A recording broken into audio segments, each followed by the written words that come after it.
രാവിലെ തന്നെ ഒരു സാരി പ്രീ പ്ലീറ്റിംഗ് ഉണ്ടായിരുന്നു കേട്ടോ. ബ്ലൗസ് ഒക്കെ ഞാൻ ഇന്നലെ തന്നെ സ്റ്റിച്ച് ചെയ്ത് വെച്ചിരുന്നേ. ചില സാരിയിൽ പ്ലീറ്റ് എടുത്ത് വെക്കാൻ ഒരു ഇത്തിരി ബുദ്ധിമുട്ടാട്ടോ, പ്രത്യേകിച്ച് ഇതാ ഇങ്ങനത്തെ സാരികളിൽ.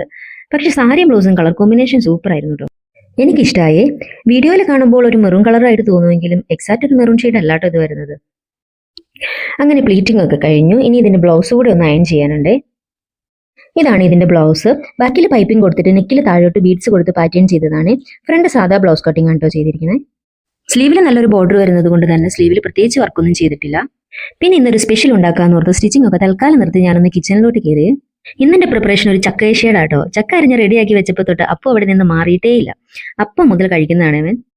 അങ്ങനെ ഞാൻ എല്ലാം ഒക്കെ അടുപ്പത്ത് കയറ്റിയേ. സാധാരണ നമ്മുടെ നാട്ടിൽ കപ്പ ഏഷ്യടാണ് എല്ലാവരും വെക്കാറ്, പക്ഷെ ഇതിന്റെ ടേസ്റ്റ് ഒന്ന് വേറെ ലെവല് തന്നെയാണ്. അങ്ങനെ ഏഷ്യടൊക്കെ ചൂടോടെ കഴിച്ച് ഞങ്ങൾ കുറച്ച് വൈൻ ഉണ്ടാക്കാന്ന് വിചാരിച്ച് ചാമ്പങ്ങ പറിക്കാൻ വേണ്ടി പറമ്പിലേക്കൊന്ന് ഇറങ്ങിയേ. ഈ പ്രാവശ്യം ചാമ്പ നിറച്ച് ചാമ്പങ്ങ ഉണ്ടായി. തൽക്കാലം കുറച്ച് വൈൻ ഇടാൻ വേണ്ടി മാത്രമുള്ളത് പറിച്ചെടുത്തു.